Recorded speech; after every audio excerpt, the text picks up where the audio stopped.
à Satan. Je vais parler aux jeunes serviteurs de Dieu. Je dis bien jeunes dans le ministère.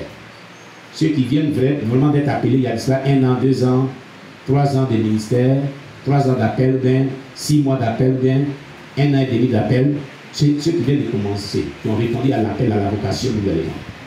Ne commettez pas l'erreur. Quand les épreuves du ministère viendront, à lécher la main de Dieu et aller maintenant vers Satan pour livrer son âme à Satan. C'est pas bon.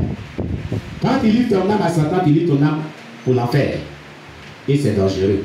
Pour qu'il te laisse, ce n'est pas mes affaires. On a eu plusieurs témoignages des ex-satanistes. Ça n'a pas été facile pour qu'ils se convertissent. Moi, j'ai eu vraiment à confronter les sorciers qui sont venus m'attaquer ici plusieurs fois, qui ont confessé. Et qui m'ont dit maintenant que je les ai dit, laissez la sorcellerie. Qu'est-ce qu'ils m'ont dit? Ils m'ont dit qu'on nous menace beaucoup. On nous menace des morts. Chaque personne m'a dit que si je laisse, on dit ils vont me tuer.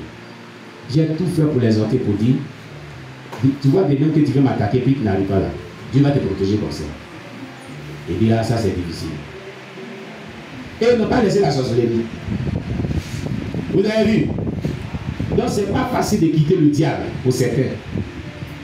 Donc il ne faudrait pas aller, toi qui es dans le Seigneur, qui est un jeune prédicateur, un jeune appelé, ou une personne qui a appelé nouvellement, aller lier son âme à Satan dans un pacte satanique pour servir avec une puissance étrangère diabolique. Tu le fais, tu te détruis. Alléluia. Et Jésus dit, plusieurs prédicateurs sont des ministres de Dieu qui se sont vendus à Satan. Ils ne sont plus maintenant ministres de Dieu. Ils se dissimulent, c'est-à-dire ils se cachent. Mais l'éternité les exposera. C'est-à-dire le jugement va les exposer un jour. Satan va t'envoyer des prédicateurs de la sainteté pour entrer en amitié avec toi. C'est ce que Jésus disait à Kingsley Bani.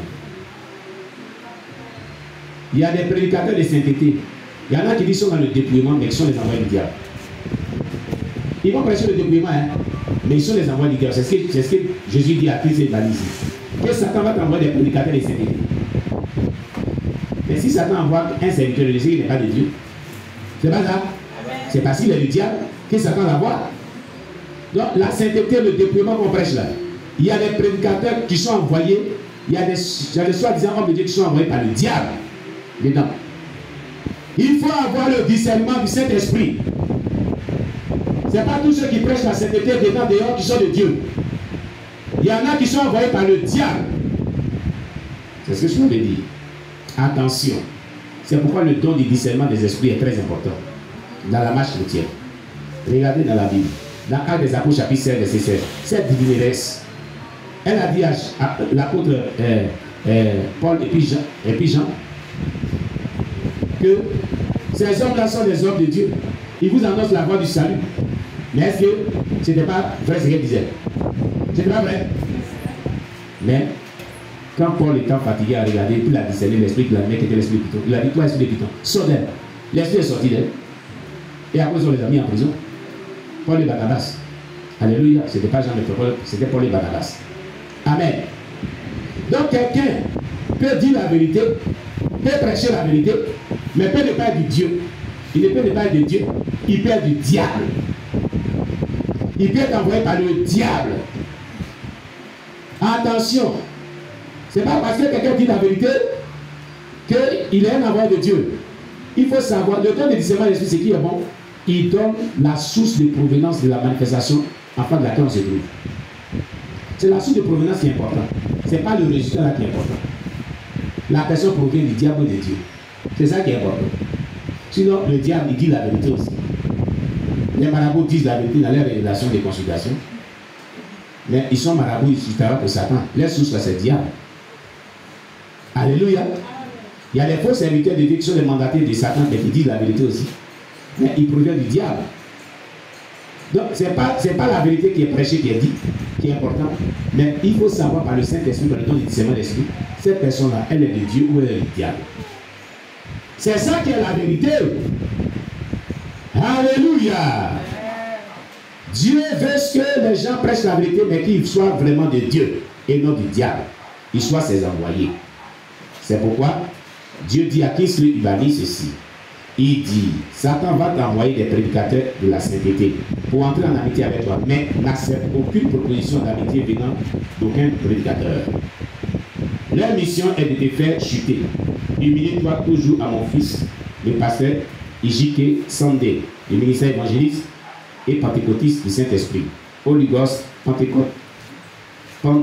Pentecostals Evangelical Ministry. Alléluia. Mais comme lui, il n'y a aucun pasteur qui puisse appeler ami.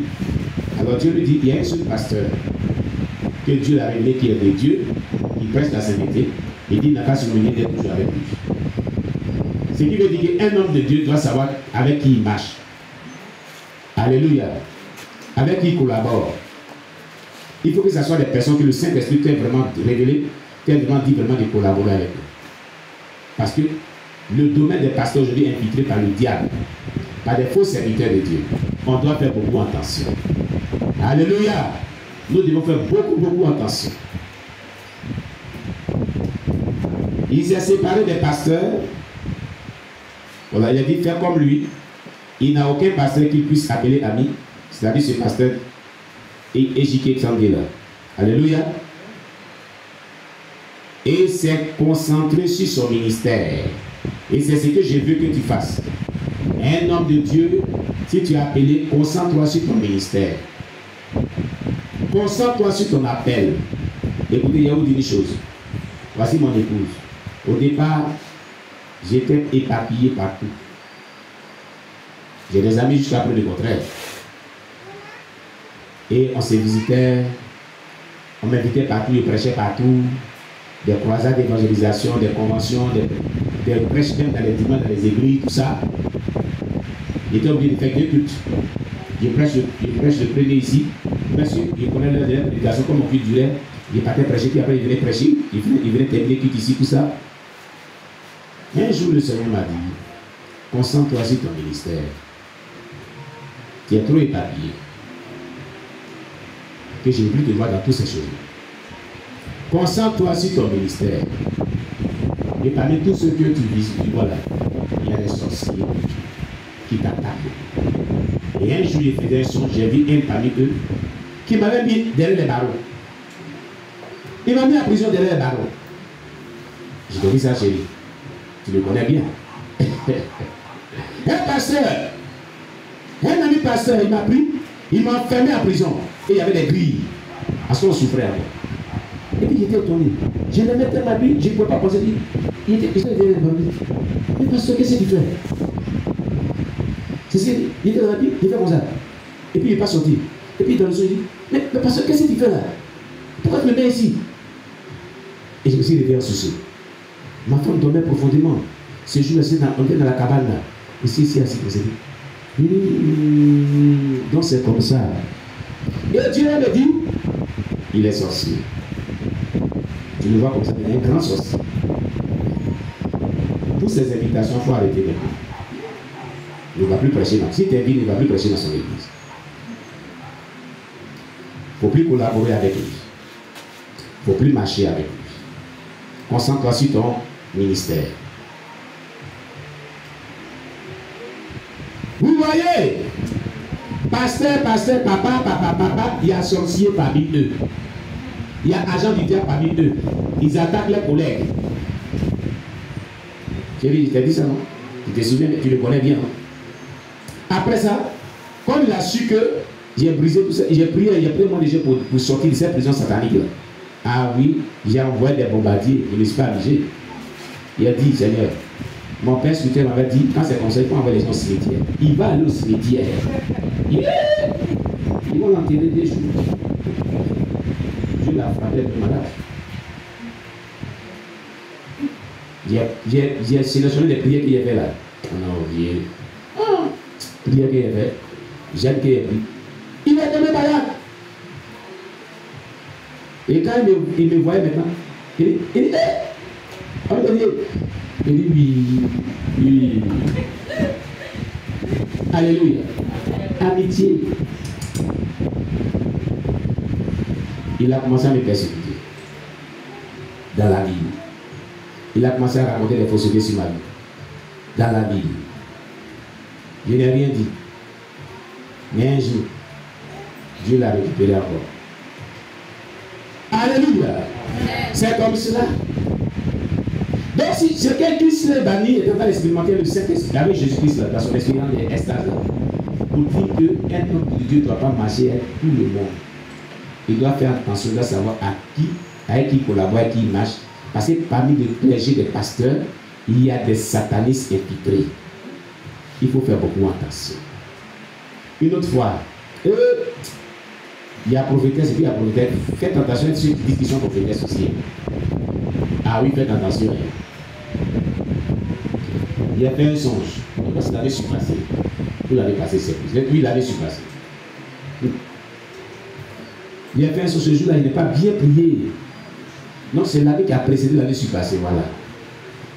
Il était tellement fatigué que quand je suis arrivé, il me dit Seigneur, ta grâce, pardon. Protège-moi, je dors au nom de Jésus. Quand il fait des coups de prière, aussi, pourquoi t'as toujours.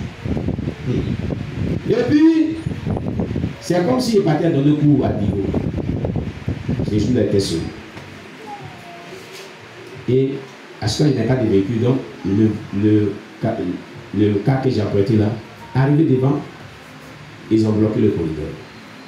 J'ai vu un jeune homme brouteur qui était avec nous aussi en bas, qui ne voulait pas se convertir, puis il est resté dans l'étage, dans le songe, avec des bourdins, avec ses camarades, et avec des personnels de bourdins. Ils ont arrêté le cas et dit que c'est à cause de ce homme-là qu'on a arrêté le cas. Qui descend ici, on va régler nos problèmes. Alors lui là, on les recherche. C'est de moi qui parlait comme ça. Les gens disent, monsieur, les amis, on ne peut pas là. Dans le songe, et quand je suis descendu, ils ont commencé à le poursuivre avec les bourdins là. Il faut bien prier avant de dormir. Hein. Quand moi ici, fatigué, puis pas bien, avant de dormir, je suis beaucoup attaqué. C'est toujours comme ça. Et ce jour-là, j'ai couru de corridor, ils m'ont poursuivi de corridor, je suis rentré là-bas. Et après, je n'étais pas encore arrivé chez moi, je suis descendu chez une personne. Cette personne-là, c'est Dieu. Cette personne-là, c'est Dieu. Et cette personne dit qu'elle est prophétesse. Oh Jésus-Christ. Ça m'a choqué. En fait, Dieu voulait me révéler ce que le spirituel de cette personne était à côté. Je suis arrivé. Et arrivé dans la cour de la personne, il y a un puits.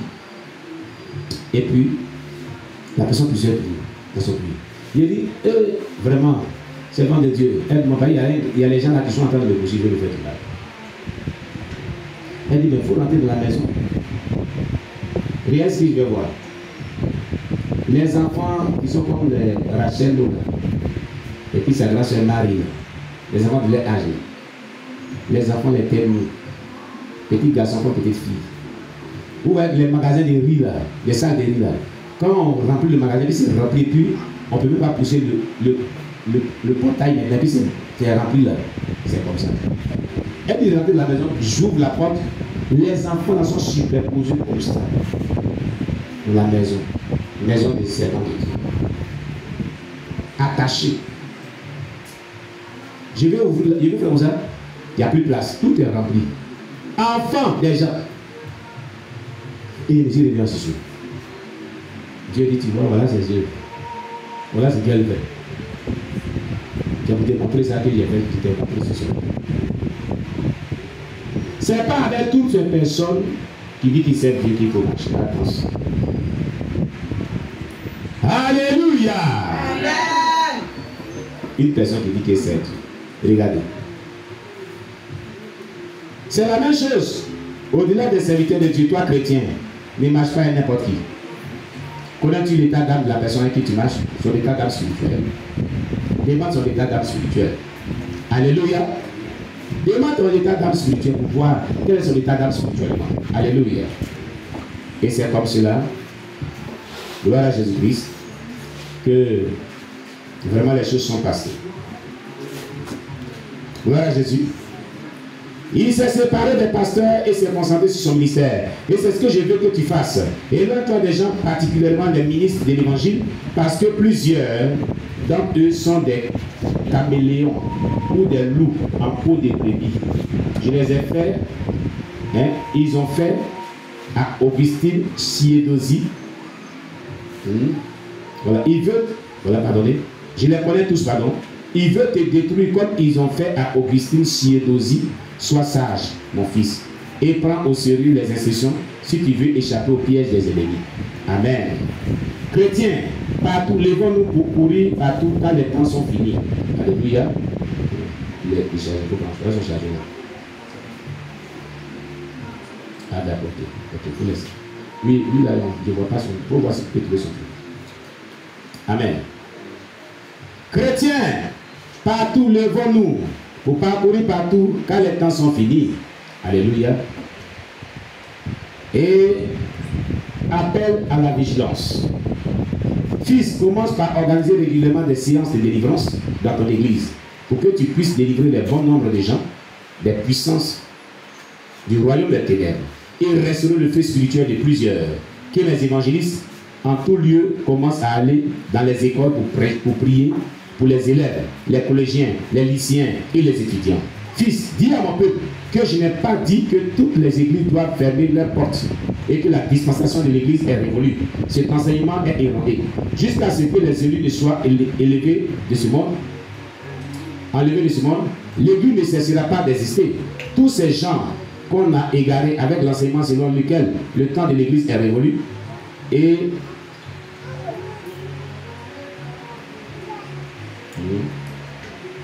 ont ainsi ignoré la vérité pour embraser des mensonges, regretteront au dernier jour. De même, je n'ai jamais dit à personne de dire à l'église de fermer ses portes et se joindre à lui. Tous ceux qui se promènent cette année 2015, disant aux gens que j'ai dit de quitter leur église pour se joindre à eux dans leur mouvement individuel, sont tous des menteurs. Il y avait des gens en 2015 qui disent que le temps de l'église est révolu, il ne doit plus y avoir des histoires de l'église. Que les gens doivent prier en dehors des églises. C'est à eux que Dieu adresse ce message. Alléluia. Je n'ai pas dit cela. Je n'ai jamais demandé à personne de dire à mon peuple de quitter leur église respective. Prendre tout leur argent pour investir dans leur ministère. Que mon peuple soit très vigilant en ces jours-ci parce que beaucoup de trompeurs sont déjà dans le monde. Et plusieurs viendront et ils séduiront beaucoup de gens. Ceux qui font cela sont nombreux. Il y en a déjà à Port-à-Court, originaire du pays Ibo. Il s'est mis à aller partout, convaincant les gens que je lui ai donné un message alors que je ne lui ai pas fait. Alors que je n'ai pas fait, pardon. Il est venu séduire les gens et s'établir financièrement, matériellement. Ma colère est déjà sur sa tête. Il fera face à mon jugement. Amen. Gloire à Jésus-Christ. On va s'arrêter là. On acclame le Seigneur Jésus-Christ. Dimanche prochain, on verra la suite de ce merveilleux témoignage de Kingsley Ibani. Alléluia. Que le nom du Seigneur soit béni. On acclame le Seigneur Jésus-Christ. Gloire à Jésus. Gloire à Jésus. Amen. Quand on arrive à l'air comme ça, on dit Amen là. Amen à son nom. Gloire à Jésus. Amen. Amen là, c'est pour combien il y a payé.